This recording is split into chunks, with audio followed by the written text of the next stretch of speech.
Oh my goodness, I just saw your eyes. You should leave them. My students love those. I think we're live. Hello, everyone. Welcome back to my channel. I'm Teacher Casey, and I'm here with Rebecca. Hey, Rebecca. Hello. Okay, Rebecca, can you turn your eyeballs back on so people can Yes. see you? Use Minicam and. So when I come into class, like this. Go, welcome. Go 5, 4, 3, 2, 1. And I always surprise them with something on my face, whether it's eyeballs or it could be Anna or one Oh, of the dragon. Like, oh, can we do this? Can we do that? So I always save time at the end or at the beginning to do something cute and fun that they can decide what to put on me. oh, that's super fun. I love it. Love it. So today we're going to talk a little bit about, let's see, Rebecca, you mentioned something about sharing your classes and filling one-time classes and funneling them. So we're going to talk about that. We're going to talk about what happens when a student misses consecutive classes and how many that takes, and some summer holiday chat. Hey, Julie, how are you? I'm fine. How are you? Good. It's great to see you today. I saw the topic. Did you know? And I had to come because I don't, obviously. So, but I know Rebecca always knows, and I know you know Cassie. So, Yeah, I know some things, but definitely Rebecca is much better at researching things than I am, and she'll remember them for longer. I like look something up and I'm like, wait, what was the answer to that? It helps that I'm constantly in the Outschool Teacher Hub Facebook page, and people ask these questions all the time, and people answer these questions all the time. So it's just like I'm always hearing things. That's great. Awesome, awesome. So, all right, Rebecca, you wanted to talk about, let's see, filling my one-time classes and funneling them into ongoing class. And I think that's an awesome topic. Can you start off with that one? Sure. So I have an ongoing science class where we do a new science experiment every week. And a lot of my regulars love doing that because they get to see me and they get to see me new every week. But a lot of those come out of one-time classes. In fact, I have like 8 one-time science experiments, and I funneled them into to create the 20-week or longer. I could just keep going. Ongoing class. So as I see people for this one-time class, I go, I had a great time seeing you. If you like this, I have an ongoing class where we do stuff like this every single week. If you want to give it a try, let me know. I always put like a 10-second thing at the end if I can feel like the kids enjoyed it or if the parents are nearby. Not a long plug, not a long advertisement, just a little bit. Hey, if you like this class, I'd love to see you again. Right. And then in the classroom afterwards, I'll say, great job on this class. I love what you made in this class. I have an ongoing class. If you want to, we can do something different every week. Here's the link. Just click on it. And I often even go, your first week is 50% off. Awesome. Because then they can continue on. And it doesn't work all the time. Probably like 1 out of 10 students that I see in my one-time classes funnel into my ongoing class. But one person, like, I love this class. It was great. Oh, you have ongoing. That's awesome. And they've been a regular for like 5 or 6 weeks now. Nice. That's great. So it's kind of good to see those. And sometimes my one-time classes don't always work in their schedule, but the ongoing does because it's a consistent once a week thing. Okay. So. Yeah. Good morning, Twitterholic. Oh, sorry. Go ahead, Julie. I'd like to add something to that. What you said is so important. And we can't tell by a child's reaction if they are head over and heels in love with the class. Yeah. And it's marketing, yes, but it's also gentle reminders that parents really appreciate because many are still trying to navigate how to get around Outschool. So when you offer a tip like that with a link, it makes it so much easier for parents. When I look at the percentages of my kids that come back, I would say easily more than half the ones that keep coming back, I'm surprised because they may be really quiet or just because you cannot use a child's face from the neck up to whether they enjoy the class or not. Yeah. So I use the young ones. So I'm also getting to the parents because I know it can be tricky when you're talking to like 5-year-olds. Hey, if you like me, come back. Well, the 5-year-olds are not the one paying for the classes. Yes. So they go, Yes, mommy, yes, mommy, yes, mommy, yes. I want to see this teacher. But the parents are like, well, it doesn't fit into our schedule, or we can't afford it, or whatever reason. So I don't Right. want to like disappoint the kids. So I do like a little teeny tiny plugs, just so they spark their interest. But I do most of it in the classroom afterwards, which is just a simple post. Great job today. If you like this class, I have a class. Here's the link, and you get the first week 50% off. Great. So Julie, do you let them know in your classes as well? Do both of you post it in your classes, like as a, Yeah. not an attachment, but a post? Yeah, I put in there as like a end of the class, good job classroom post. Like while you're in the class, or do you send something after the class Both. is done? Both. Both. Okay. Julie? Same thing. Yeah. And I can be a little more verbal because I teach, although I teach public speaking and speaking skills and communication skills from 6-year-olds through 18, most of my kids are 9 and above. Yeah. And so I can be, and especially with the teens, they're going to respond much more to a verbal, hey, if you like this, there's that. Right. But it's not a heavy infomercial. It's Right. a drop in the ocean, just Right. to point the arrow. If you see my background moving, my puppy is laying on my green screen again. So like you see, like, where is it? This side, the little like red balloon thingy. Yeah. That's a different background. So I have my green screen, but I also have a backdrop. And so he was laying on it and just happened to move the other one down. So I was admiring that. I really like that. Your backdrop. I was going to say something. the backdrop. Oh, thanks. Actually, teacher Victoria has been making them and selling them. And for my birthday in March, she made this one for me. Oh, that's I want to say hard copy. It's no, it's not a real backdrop. It's my green screen. Oh, So okay. she makes them virtually, and you can buy them from her. So I also asked her to make me one. I know this isn't Outschool related, but I asked her to make me one for Groove.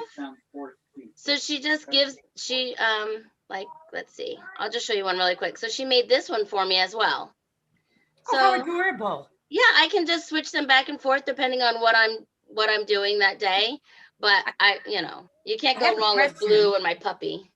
It's adorable. Yeah. Someone I said, your puppy's not moving. I do have a question, and it's just a little teeny tiny question, and I just noticed it. It's your name is in cursive, correct, on the backdrop? Yeah. Do any of the kids ever say what's that say, or because I have No. older ones that because they don't teach necessarily. Right. Many people have asked me about that, using this. I usually use it for our Outschool collaborations and things. Oh, But I okay. do have it in, I think Rebecca talked to me about it one time too, but it was a super thoughtful present. So I just like using it. So, Oh, it's awful. It's but I awesome. always have a shirt that has my name. I have all different colors that I've gotten from doing YouTube. This was from Joanne. She sent me this one, and we shouted out her daughter makes them. And so I have a bunch of t-shirts. So usually I'm just like, Teacher Casey. Plus, if you ever teach an Outschool on the Zoom platform, your name's right down here. And so the students That's can true. see it. Yeah. Yeah. Oh. I don't know. She's an amazing artist, though. You guys need to check her out, Victoria. I'll have to put a link down. Thanks for reminding me. Yeah. So, okay, so that was using your one-time classes to funnel them into your ongoing classes. And then, let's talk about summer holidays before we get into the did you knows. So Rebecca, you sent me actually like school terms around the world. Yeah, somebody found them and posted it into the Facebook Teacher Hub. I thought that was very interesting to see where countries have their holidays. Yeah. It doesn't have US on there, but US is mostly like June, July, August. Mhm. But a lot of them are like July, August. Australia is more just July. UK is July, August. France is July and August. So it's all that summer months, but some school countries start way early. Like on the chart, it looks like Australia starts like school starts late July for the term, but they have a longer winter holiday. So there's Yeah. like, okay, get those summer holidays and get those winter holidays. Those are the two like big holiday. Yeah. So are you guys making any summer camps or anything? Are you changing anything for the summer coming up? Julie, you were saying yeah? Yeah, I have public speaking. I tried a competition during the year, Yeah. and that didn't go over as well as I would have liked. So I made it a camp instead of public speaking camp during the week. And then I started to get lots of signups for it. I have one for ages 10 to 14 and another one for ages 14 to 18. Wow. Awesome. And so, yeah, the idea of camp is a great idea. And nothing has helped me more than going back and looking at your back videos in terms of things that other people have done. And then good. just going to YouTube to see what people are offering at camps, going to Outschool, clicking in what are people offering for summer offerings or camps. Yeah. Some call it with adventure. But nothing. I remember, I don't look because I copy. I look to be inspired because I believe the pie is big. There's lots of pie for all, no matter how many students or how many teachers, there's lots of room for everyone at the table. Yeah. And so when we share our ideas, rather than compete for the ideas, Right. we open our minds to all kinds of possibilities. I remember when I was first getting started talking to Rebecca and we're like, hey, we both have the same age group. We can, chat about our classes and preschool. I've taught preschool, kindergarten, whatever, so I could give her some ideas that maybe I do teach or maybe that I don't teach, and she could come to me. I remember her math classes. I'm like, I should just go in my garage and find my math games for you. And I think it's so much fun to build a community and, bounce ideas off people rather than being like, no, mine. So, hey, Or Evelyn, afraid that somebody's going to copy. Yeah, I just don't worry about that stuff. Maybe I was taught that copy is the best flattery. And I'm like, oh, hey, I had a good idea. Nobody can deliver it like you, even if somebody takes it word for word. I would like to know from the both of you, what with summer offerings, what have you got going on? I made flex classes. Mhm. And how is that going? Oh, sorry, Rebecca. I had two friends in there with their kids in my very first flex class. We did a 4-week class. I thought it was amazing. Like, I didn't know we'd be able to interact back and forth. Of course, some of us interact on Facebook too, right, Rebecca? Yeah. I tried to keep it because my daughter's in that class. I tried to keep it in the Outschool classroom so she can experience like that a lot more. But like I took a video of her reading and I tried to upload it and I tried to click, fine. Teacher Casey, Facebook Messenger here. So I got the video. See her Because it's not uploading. Yes, and Kim's daughter was in there and they were reading and using their finger and reading, and I was just like, oh, so I absolutely loved it. And I was really surprised that we could really get some interaction going because I would message them back in the classroom and just, say, great job, you're doing great. I can't wait till you read the next one, or yeah. And I do find, at least for me as a parent, a very busy parent who has a very active 4-year-old who doesn't want to like sit down and do stuff, or I take pictures and I forget to upload them, that sorry, my husband's trying to tell me something that's distracting. That if somebody posts, like if kind of posts, I'm like, oh yeah, I need to post too. So once one student starts the momentum of posting, like the other parent goes, oh yeah, I need to go back and fill in because I don't want to be left behind. Like I don't want to be the last person to post, but I am behind, and that's okay. Like we picked and chose what activities that we like to do. We saw what Casey had to offer in there, and we just picked and chose what worked in our life better, and then posted when we could. And I still have some pictures I have to go find again because like I took pictures, I just need to go and post them or say we did it. So that could be a common thing with parents, that flex classes are great, but there's not, even though you have to have the opportunity to interact, a lot of people don't interact. And it could be for a bazillion reasons why the students don't interact the way that Outschool wants them to do. It could be because they just want to do the activities, or they just forget to check in to go and see the classroom. For me, for the first 2 weeks, I was not getting any emails for this class. And it was frustrating because I'm like, I know it's there. I know it exists. I have to go and hunt for it on the learner side, not the parent side. Where is it? It was all going to my spam folder. And I've been an Outschool teacher for 7 months now. I took everything out of my spam folder. I'm like, nothing is in there. I look there and there's a whole list of messages from this one class in spam. So I'm like, so that could be it too, that the parents aren't even seeing the classroom posts that are there. So there's lots of reasons why. So if you make a flex class, don't be discouraged that they're not like actually like talking to you. Yeah, I would say keep interacting as a teacher, you know, because they might get your message later on and be like, oh, she was interacting and trying with us, you know? So yeah, like that you posted something every day. And so once I got the emails, they're like, oh yeah, this class is there. Oh, yeah. Oh, this has got some good, you know, printouts today. Okay, let me print them out and we'll see what you want to do, kind of thing. Yeah, so I try to diversify. I think that's also important. If you have classes, you want to have some easier, some trickier things for, you know, all kids. Let's see. So Evelyn said she's listening from her front porch swing. Nice. She teaches Spanish to ages 5 to 9 and 10 to 14 ongoing. That's so awesome. It's good you split that into 2 groups. That's what I did too. I split my classes into 2 age groups because I found that I had a couple of 8-9-year-olds and like, we really don't want to be a class with a 3-year-old. Can we like, and then they drop out and then I don't see them again. It's like, okay, fine. I'll find time in my life to do 1 or 2 sections for the older kids and then they can decide where they want to go. I'd have 3 to 6 and then 6 to 9. So it's great that Evelyn has a 5 to 9 and then a 10 to 14 because, you know, they don't want to intermix. That's just too much of an age gap. Yeah, it's awesome. Cool. Especially the older kids.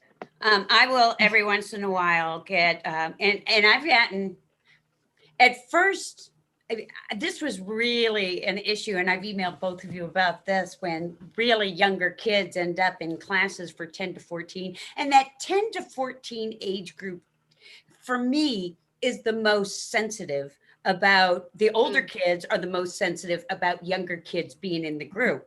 And I think it's important for parents to understand just because a child may be advanced academically does not mean they have the social skills to interact with 14-year-olds. Yes. And what I have finally gotten to a place to is I have a couple of 8-year-olds that have come, that were signed up, and I wait 1 class to see how they do with the other children. And if it feels like a fit, great.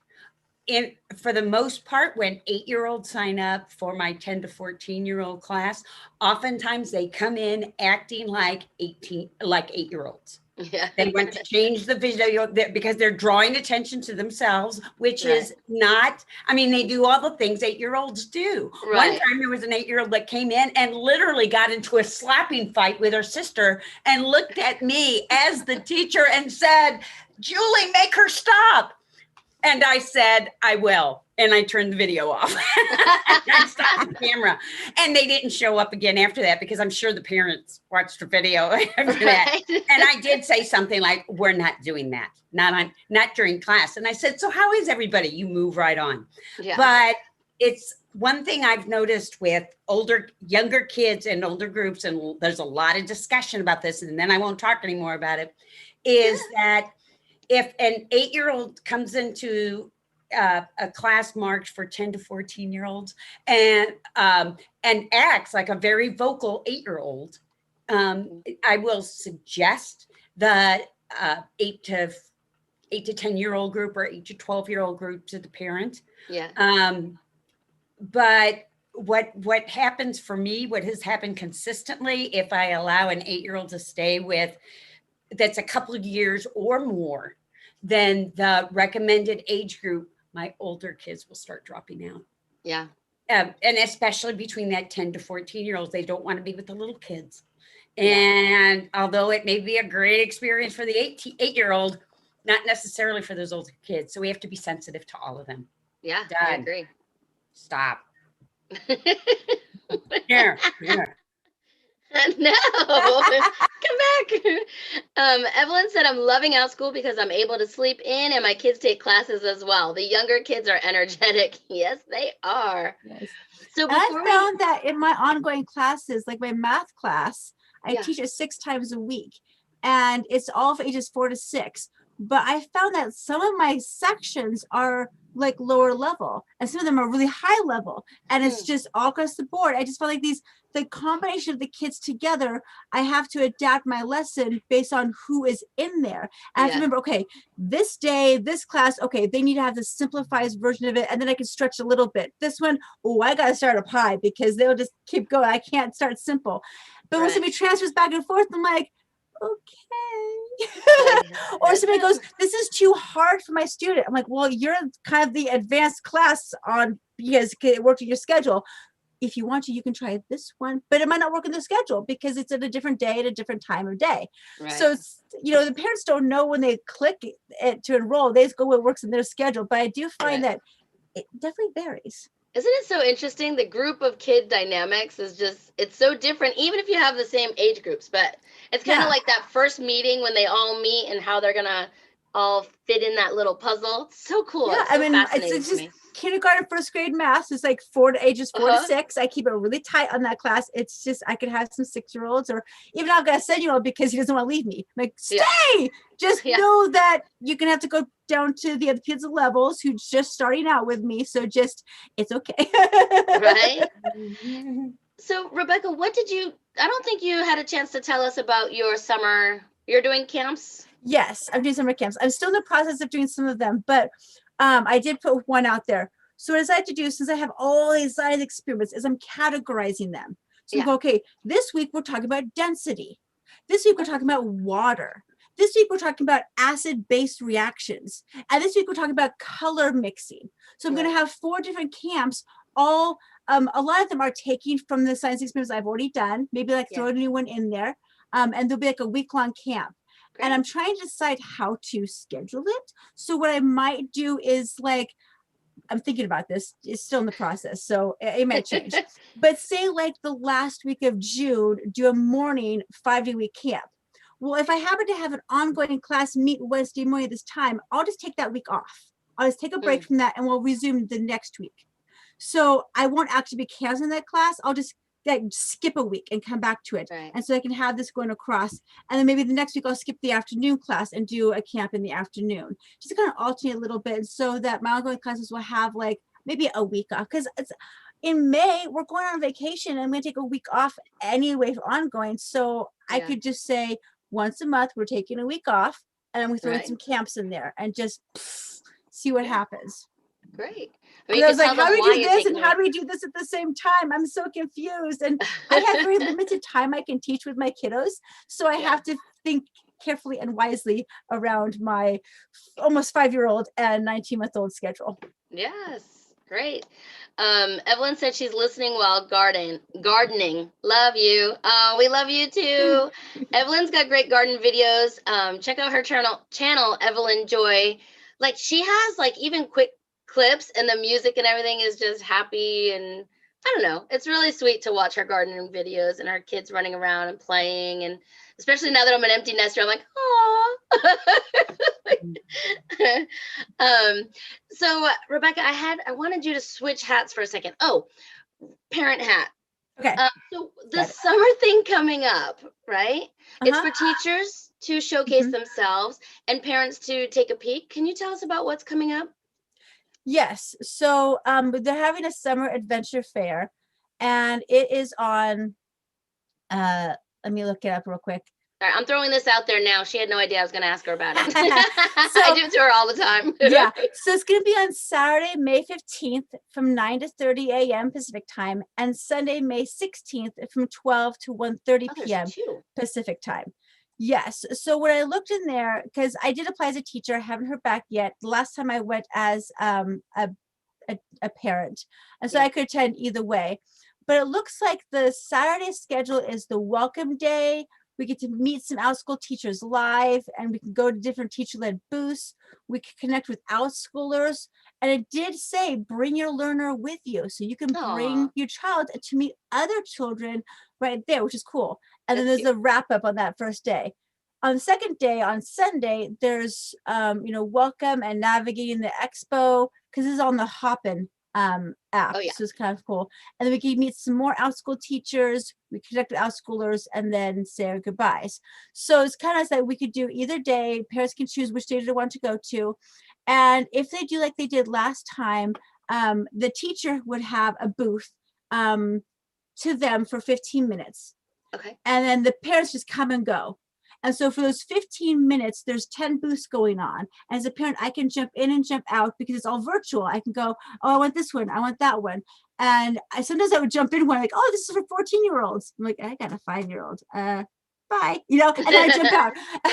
And then, you just kind of jump in, jump out a little bit to see what the teachers are saying. And then the teachers just give a spiel what they teach, and ask any questions and answer any questions to parents. With the Hopin app, you can have tables, like booth tables. So there's the teacher and like 5 or 6 other people joining in. Okay. So if the table's full, you can't join that table. You have to wait till there's an empty spot and then you can join in. And it looks kind of like a table with seats around it. So you can see that, oh, this is occupied. Oh, these are empty. So then you can jump in.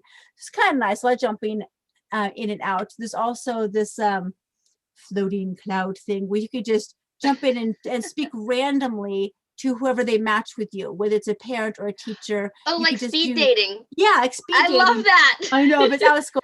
And then there's like 20 different tables. Usually at the bottom, like table 20 or 21 or something like that, is for the Outschool staff, Yeah. like the headquarters Oh, staff. fun. So you could jump into that table if you want to have any questions over there, or just to talk with somebody at headquarters Yeah. for something, which is kind of nice. They always have one, as well as they have empty tables. So if, say, you just want to start a table and to see who joins in, you can have this little Yeah. collaboration at your own table. And I never wanted to be at my own table, like by myself, but I'm like, hey, this random table with no teacher has, I get an empty spot. I'm just going to join in and say hi. It's just a social connection, and you never know who you're going to say hi to. Oh, that's fun. So I want to shout you out really quick. So Rebecca F has a YouTube channel as well. Her links are below. And so you want to check hers out as a parent on Outschool, as a teacher on Outschool, VIP kid teacher, all the things. Just go check out her channel too. And we still have one more topic though. But before I get there, Julie, I got your book. Did I tell you? I made a little unboxing video. I can't wait. No. It came in the other day, so What's the book called? excited because it's on my can I show it here, Julie? Here. Yes. So excited. Wow. I am so I won't show any of the pages, but I do like that there's room to write because it's like a workbook and I can work in here and write my thoughts when I'm reading, because reading comprehension has always been hard for me. That's why I love teaching reading. So I can read what she has to say, and then I can put thoughts in here and just keep it and do it all at once. So those are going to be my power hours, reading the book and working in there. So yes, I'm so excited. For anyone that's interested, Dreams to Action Trailblazers Guide was a workbook written at a time when I knew when I was finishing my doctoral degree, I wanted to do something different, but I didn't know what it was, and had the school district where I was working had not downsized and invited me not to come back, along with lots of other people, because of the downsize.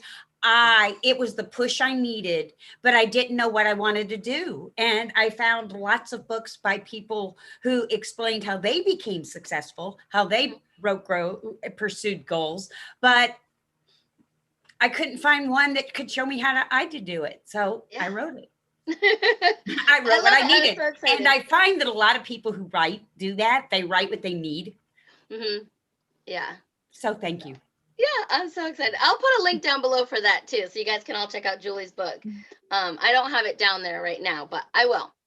Okay, so in the chat box, fill in the blank about something Outschool. Did you know? So, because I asked this question in our group and people were giving answers that I just didn't think about. And I was like, man, I need to ask this question on a bigger scale, I think, to see what we could come up with, since there are so many people that have great ideas, you know? So I think we need to ask this in a bigger group. But we have a couple for you right now. Rebecca, did you want to go first? Did you know? Yeah. Did you know that as a learner, if you miss 3 classes in a row of ongoing class, you're automatically unsubscribed? I didn't know that before You see, until as a teacher, I would get these emails saying, oh, so-and-so has been taken off of your list, unsubscribed due to inactivity for 3 weeks. And if they are joining your class through a saved Zoom link, that doesn't count. It's like they have to enter through the classroom. They need to do it the right way. And then they leave. Now, as a parent, I don't know what the email looks like if you are automatically unsubscribed because you've come close, but we haven't ever like missed 3 in a row. Right. But because I know that as a teacher, as a parent, I'm thinking, oh no, we've been busy the last 2 weeks or sick or whatever. So we've missed 2 in a row of this class. I better come to that 3rd time, because if I Right. don't come to the 3rd time, I might lose my spot and I Right. might not be able to get it back. Or if I do get it back, the teacher might have raised the price a little bit. So I'm like, we got to go. And I think that's good to know as a teacher too, because if someone has missed 2 classes, I mean, this is all, you know, your choice, but you might want to say, hey, I just want to let you know, and to bring that student back in so that they know. I think you made a poll, right? And some Yeah, people were because I'm like, yeah, we just what let do it people do happen. about it? Because for months, I just kind of let it happen. I'm like, hey, I Yeah. haven't seen this person in 3 weeks. I don't even know who they are anymore. They've never really shown up. I don't want the parents paying money every single Right. week and then not showing up. So I do like that there's that safeguard, so the parents is not continually being charged for something that they're not attending. But I'm like, do you like warn the students that, hey, I missed you last week, or oh, you've missed 2 times, make sure you come back next week or you will be unsubscribed? I just want to know, what do teachers do? And overwhelmingly, people are saying, oh, just let it happen. Don't Right. say anything. But some people are saying, I emailed them after the first missed time saying, hey, I missed you today. And some people after the second time, some people. So I went back. I'm like, okay, let me go back to all my sections and see, because as a teacher, I can see when their last day was. So I can see, Good to oh, know. that was more than a week ago. That means they missed 1 week. And Yeah. also I hear, hey, I missed you this past week. I hope everything's well. Yeah. Perfect. That's really interesting. Yeah, I didn't know that originally. So, and I posted this in a group, and this is from our friend Jerry. She said, did you know that if a learner withdraws from a class and it's a private issue, perhaps something about funds or credit card issues, they can indicate that it's private, and as such, the teacher will not actually be notified that they have withdrawn. But usually you notice it in the learners tab if it's an ongoing class. She said she specifically inquired about 2 or 3 people over the last couple of months, and she was given the answer that they withdrew for private issues. So that's why she was not notified. Huh. So I thought that was pretty interesting. I mean, I think they should still be able to notify you and just say private issue. And then you just, and then it's private. But I guess, if you go throughout school, they're going to tell you it's private. So, yeah, interesting. Anybody else think of any? One thing I've had, I found out from one of the people that chatted me in one of the groups and said, can she use me as a referral for Outschool? Could I help coach her through the process? One thing I did not know is that she had children. Now, this is from another teacher's point of view. I don't know all the facts directly from Outschool. I do know that, in my own opinion, VIP Kids referral program is much easier to navigate than Outschool's. But parents that have had children and then decide that they want to be Outschool teachers, once they're in the system, they cannot ask somebody else to be their referral. They're still looking for that first referral. I remember that Kelly first saying referral, like that's credits. Now, one thing I generally say, especially if it's somebody I at least recognize their name, is I have a small Outschool VIP Kid website, Wix website, that I created that has several different articles about how to start the process, what kind of technology you may need, what kind of prompts, nice. etc. And I can send that as a support and be willing to answer any questions. But I also know so far, all the people that I have coached through the process, at least with Outschool, I've not reserved referral credit for any of them. Yeah. And I think that says something about the kind of support that's available between Outschool teachers as well. My experience isn't uncommon. Right. Yeah, I'm familiar. When I first started back, which is like a year ago, actually, back in May, I started the same time as Jerry did. So I was Jerry's referee, referring teacher. And so we kind of made sure that she did the right way. A few months after that, then they changed the method a little bit. So I don't know how to do it now. And whenever I send a referring link to somebody, I never know, should I send the parent link or should I send the teacher link? Because are they both like the same kind of link? Like if I'm sending it to a friend who has kids, but might also want to be a teacher, which link do I send them? I get really confused. I do like that if out. you go to that page where you can copy your teacher link, if you scroll down on that page, you can see everybody who has used your link. Yeah, and I have a whole list of people who have signed up under me, but none of them have actually taken a class, so I don't get the $20 credit. Right. And only one person has actually earned their first $100. Therefore, I get the $200. I have a lot of people sign up and then nothing after that. I'm like, if you're a parent, just sign up and take a class. I mean, just use your $20 credit, because once you use that, you've given me $20 credit for my daughter. So it's like a win-win. So just sign up and use it. But if you hate it, did you don't have to do know- it again. Did you know you have to use a credit within 30 days? No. Yeah. Thank you. So that's what pushed me into teaching on Outschool, is because I clicked on somebody's link last year and didn't think anything of it. I got the email and I remember saying like 30 days to lose, get the $20 credit or whatever. I'm like, okay, life got busy. I went and found it again 3 weeks later. I'm like, I have a week to use this $20. I'm going to use it. And so that I quickly, clicked it, but I could have missed out on it if I had not seen it clearly enough. So you need to just find a class and pay for this. I think the class can happen way in the future. You just actually have to buy it so you can take off the $20 within the first 30 days. And then the referring person, so like my friend would use their $20 credit, then I would get $20 credit and I have to use that within 30 days. Wow. Did you know now you can split the $20 between more than one class? I love that. Because back in the day when I started, I had $20 to use, and I'm like, she's 4. She's never taken a class before. Yeah. What's the most expensive class we can do? It's like a one-time class, because I want to get my money's worth. So I felt like a $10 class. It's actually Lauren Snyder's class, which was a good class. But I'm like, okay, what would be like a really simple one, but an expensive one, because I get it for free. And then you have to email them the code, and then they'd refund that. Now, when you go to check out, it says, minus $10, and they take $10 off. You go minus $8, and so you just keep minusing it until the $20 are gone.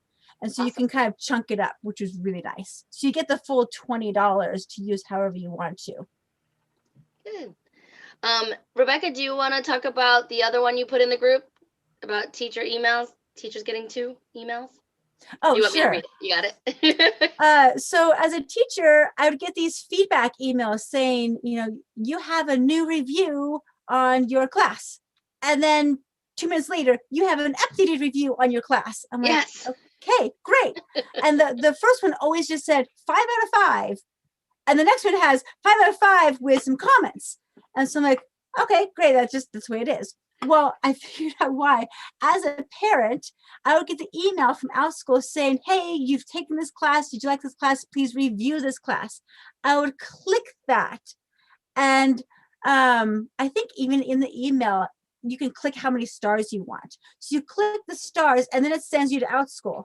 Well, as soon as you click the stars, those stars get sent to the teacher. One review. Okay. Then you go to Outschool and you can fill in any comments you want to and press submit. And then that also gets sent to the teacher. So the second email. Now, some parents just go 5 out of 5. Goodbye. I don't have to write comments. And so you just get the no comment feedback, which is fine. Especially if it's a 5, that's fine. If you get a 1 Right. with no comments, you're like, but what did I do? I got a 1 out of 5. What happened? Like, tell me so I can fix it. Or Right. tell me so I know that you really meant a 5. 1's not the best, okay? 1's the worst. Right. Sometimes you're like, you're number 1. No, I want to be number 5. Because sometimes it's on accident. And so sometimes as a teacher, I've never had to, but some teachers have reached out saying, hey, I know you scored me a 3 out of 5. I'd really like to work on it. Can you tell me what I did wrong so that I can learn from it? And then we can have a private conversation. Always do private on that. Because maybe it was a bad move. Like maybe the teacher said something weird, or the student was not wanting to interact, or whatever. It could be anything of why they scored what they did. Right. I giggled when I saw that you put that in our chat, because I just got my first 2 from you. And I was like, oh, wait, this one's empty. This one. So when I saw you write that. I clicked 5 stars, and then kids took me away. I came back half hour later. Oh, I got to type something up. So you got like a very delayed second email. I got them both. I noticed them both at the same time, so I didn't know. Yeah. Also, did you know that a parent can go back and edit their feedback for 30 days? Yes. So they can edit the words, they can edit the stars. Like say they made a mistake on it, they want to edit it up. Or oftentimes I'll go like, oh, that was a typo. Whoops. So I'll go back and edit that. Or I want to add something more to it. Say I just put stars, and then later I want to add a feedback, I can edit that. But when the teacher responds publicly, they cannot edit or change anything. So if they made a typo, that's in there forever. If they said something to this 2-star review about whatever it is, and the parent changes it to a 5-star, the teacher's review stays. The teacher's response stays. So just know that as a teacher, when you write publicly, make sure it's exactly what you want in the kind words, because you cannot take it back or edit. Well, that is good to know. Awesome. That's all I have in my notes. What do you guys think? You think of anything else? I would like to hear more about how you plan for ongoing class versus multi-day classes. Personally, and I know this is just, and I'm still, there's headaches on both sides in planning. They're both fun to teach, but the planning can get, and I'd like to hear your thoughts. My public speaking classes for little ones and older ones run an 8-week and 10-week sessions. And they're 2 days a week. And this is how they started out. One day we talk about a particular type of speech, like a demonstration speech. And then I send them an outline. And it's very outlined. Speeches are usually never more than 4 minutes, 2 to 4 minutes, and very simple, very easy. And on the second day of the week, we do the speeches. So in a multi-day class, that works great. The problem is I think after the second week, no one can come in. Yeah, like after either second week or the second time you see each other. Right. Which means I risk having the multi-day actually fits better for the model that I created.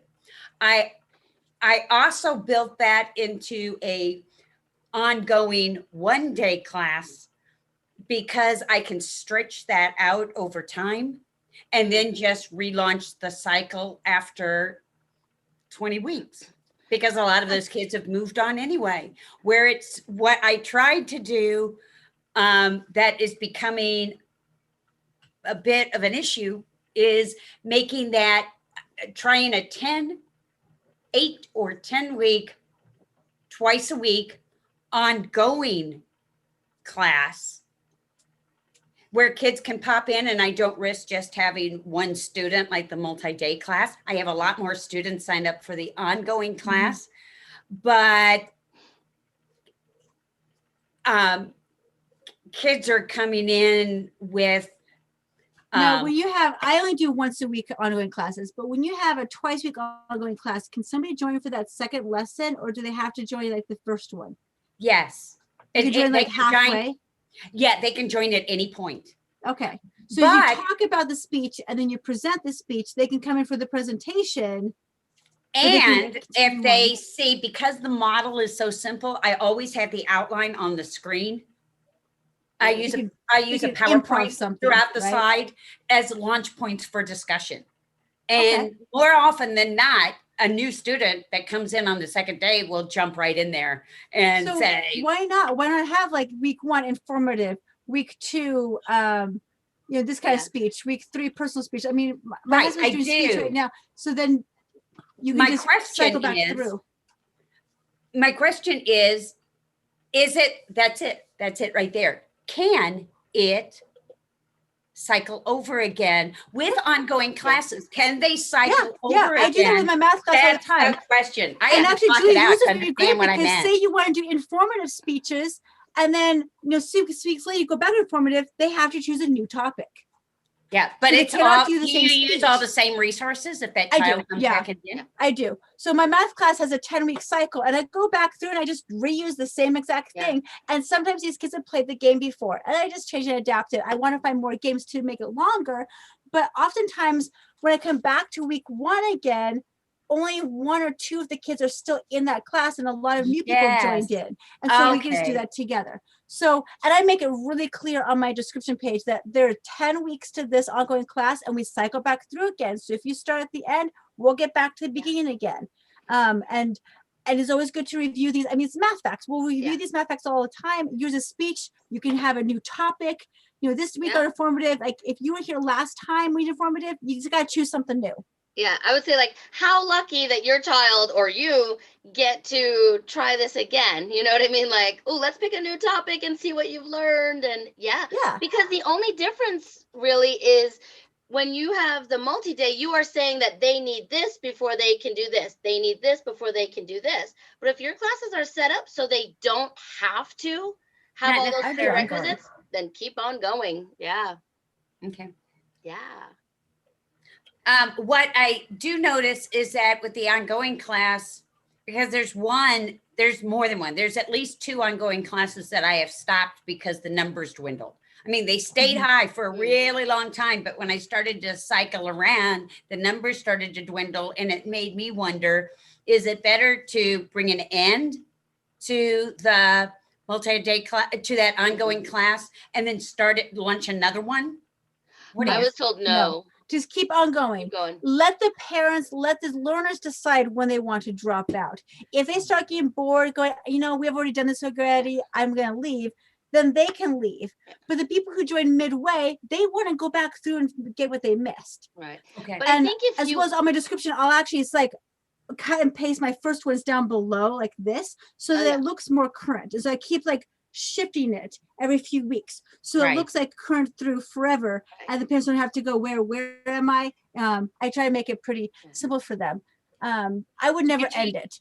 The do you only time teach that I any have multi- ended an ongoing section is if I only had one learner in it, and I ask, can you like go join another section? And then they do, and like gone because I want my time back. Do you teach any multi-day classes? I did a little bit in the winter time, but I want to do a little bit more in the summertime. I'll do like 5-day week camps. My summer ones that I did last year, they just never hit off. I'd had like one person, and then you stuck with that one person all week long I for a know. 3-day camp. Yeah. So I'm trying to do like a 5-day camp and try to see how it works. Hopefully I can get a decent amount to do that. I think 5 days a week, just one and done. Just get a 1-week intense science camp where I see them every single day, and then that's it. But I will try to keep my ongoings going, because especially some of them are really, really popular. I got a lot of students in them. I know I'm going to lose here and there, and then I can always tweak it come July or August if it's not working. And I have to figure out what my new schedule is going to be with kids. If I can keep the same schedule going, or if I have to like change my times. So I have to make, I have to check on the times, but I would never end an ongoing class unless you have low enrollment and you want to just kind of dissolve that section. And that was the issue. Yeah. So Awesome. thank you. Well, this has been an awesome chat. Thanks, guys. I just want to shout out Giselle is here. She said she's going to film today, but family popped by. He's watching TV, so she's not going to be rude and go to film. I want to do ATT class. She wants to do some classes. I noticed the time's getting people at 11:30 to 7 p.m. She doesn't mind. Doing classes at 4 p.m. to 7 p.m. as long as they get filled up. I want to do Animal Crossing characters. Fun. Art classes, not ATT. Sorry, Giselle. Art class. It didn't even hit me, and I know you're an artist, so I should have. But awesome. Well, thank you guys for coming and join us. I do want to note Saturday. that yes, it's good to do some research to see when parents are taking the class, but ultimately you have to do as a teacher what works in your schedule, Right. and the learners will come. If you try to accommodate too much to what learners want to do, you might not get the learners that you want. So you have to do what works in your schedule. But I have found like middle of the day is the best. I know some East Coast teachers want to do some like 8 or 9 in the morning. Well, that's like 6, 7 o'clock in the morning for West Coasters. And I don't know how many 5-year-olds are up at 6 a.m. wanting to take a class. Probably not. So you do have to do some kind of catering, but also ultimately do what works for you as a teacher and then just see what happens. May I ask what your schedules are? Yes. So my schedule is I have 1 or 2 classes in the morning, about 10 or 11 Mountain Time. And then again from 3 to 4, because those are when my daughter naps, my baby naps. And so I can go, okay, down for a nap, teach 2 classes, down for a nap, teach 2 classes. So they're like 10 a.m. and 3 p.m. Mountain Time. She's awesome. Mine are flex classes, so I work on Sundays to upload and video and to make new classes. So Sundays are kind of my working day for that. And then my other schools. So Are all your classes flex classes now? Right now, yeah. Yeah, even on my other platform, I'm making flex classes and I'm starting to freelance. So I build a web page and now those classes are there. So I'm super excited. Can't wait to talk to you about that. I know we have a time on Tuesday, right? We're gonna chat. So awesome. I'm so I'm excited. working on my flex class, but it's definitely in process. I'm trying to figure out how to do it because I have so much ideas, but I don't want to give too much content in a 4-week class and charge like pennies compared to my ongoing classes. So I have to figure out what's the best, an experiments class. Do I want to do 4 experiments in 4 weeks? Do I want to do 8 experiments in 4 weeks? How do I want to do it? And then also the interaction part. So it's like in my head, but in the meantime, every time I teach an ongoing lesson, after the lesson, I record it. So I have it in my arsenal of recorded videos so I can always pull from later. Because sometimes I don't have these supplies lying around. I was like, I have it like in front of me. Let's just do it real quick.